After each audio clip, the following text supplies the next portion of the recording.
जब छोड़ के मुझको जाओगे तुम यार बहुत पछताओगे।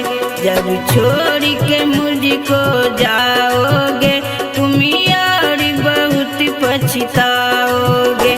मेरी यादें अपनी देसी तुम हो, मेरी यादें अपनी देसी तुम कैसे बिता पाओगे। जब छोड़ के मुझको जाओगे तुम यार बहुत पछताओगे। जब छोड़ के मुझको जाओगे तुम यार बहुत पछताओगे।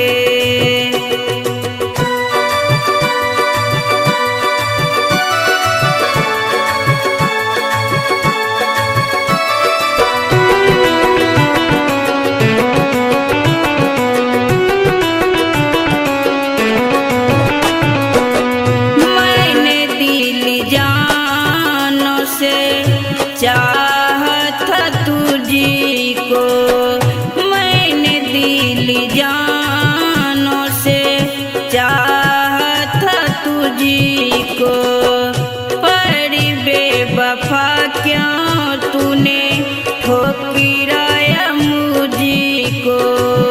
हो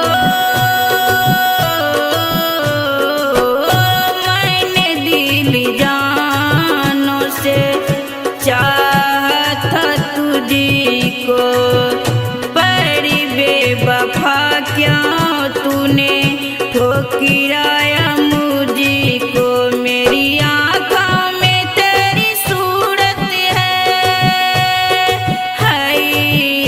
मेरी आँखों में तेरी सूरत है, उसे कैसे भुला पाओगे।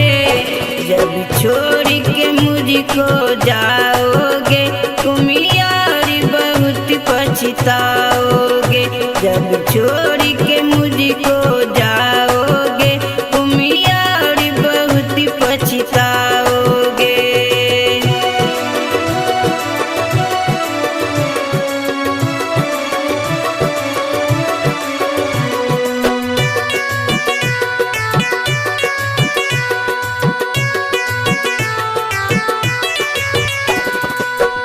शादी किए थे तू जो साथ निभाने का, शादी किए थे तू जो साथ निभाने का।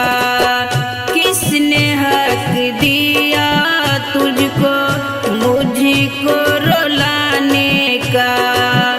किसने हक दिया तुझको मुझको रुलाने का। मुझको ना था मालूम कि हो, मुझको ना था मालूम कि मुझको इतना तड़पाओगे। जब छोड़ के मुझको जाओगे तुम यार बहुत पछताओगे। जब छोड़